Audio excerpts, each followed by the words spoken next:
Lisa, I am so glad you're here and I'm so glad that we get to chat today. The first question that I want to ask you is a pretty classic one. How did you get into franchising? So I met a wonderful woman who you might know named Katie Lepper. We worked together a few years ago, like 6 years ago, in catering and events. We've stayed in touch. She was kind of like when I was looking for a job, come meet Tim. Met Tim for some reason. He took a chance on me and here I am. That's amazing. I love it. So you said that you worked in the special events kind of space before. How does your past experience help you now as a franchise coach? Yeah, special events and hospitality, like restaurant management. And that helped me really, be able to speak to people, like literally anybody, strangers. Like we know we're here for, the same reason, and just being able to dive into it, kind of understand people really well. Also, I think all of that helped. Yeah, definitely. Those kind of communication, relationship building skills. Yeah, totally. And speaking of connecting with people, what is your favorite aspect of working with your clients here at FranCoach?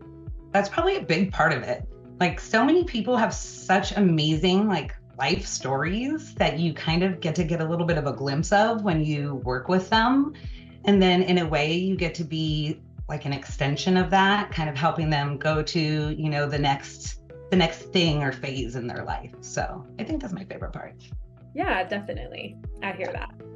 So why should somebody who is considering owning a franchise come and work with us at FranCoach? That's a great question. It's hard out there. So I think just having someone to kind of be your friend through this, whether it's just like a sounding board for when you're having a moment, or, someone who has experience to be able to navigate you through this world, which is huge and there's a lot to it. And, not all franchises are created equal. So we're kind of here to help vet that out.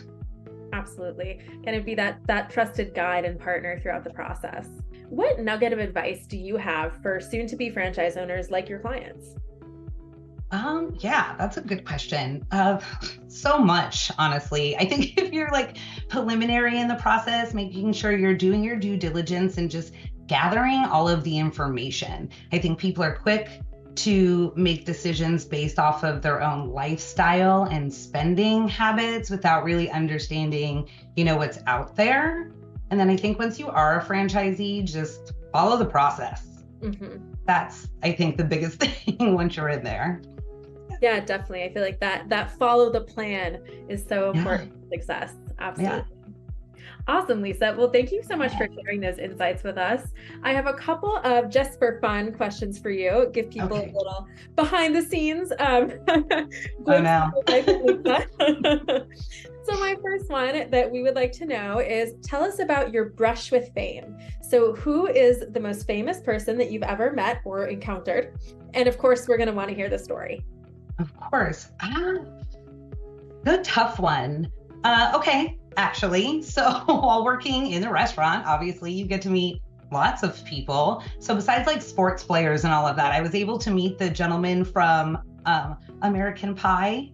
Gosh, the main character whose name I cannot remember whatsoever, but it was team service. So we all kind of got a chance to literally wait on him. So that was fun. I mean, nothing, you got to be cool when you're at a restaurant. Yeah. People, so no real great interaction, but he was there. We brought him food and drink. That's amazing. Yeah.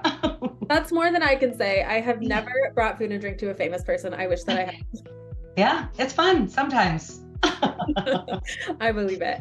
Awesome. Yeah. And I have one final question for you, and this one is FranCoach related. So It's important, Lisa. It's a lot riding on this answer. So much pressure.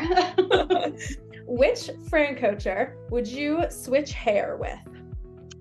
Ooh, it's a tough one and an easy one, I guess. I think I'm gonna go with Krista, probably. Yeah. She had the really long hair. She cut it all off, but I have a feeling it's gonna be long in 2 months again. So it's definitely not Tim. So how about that? That's who I don't want to change hair with.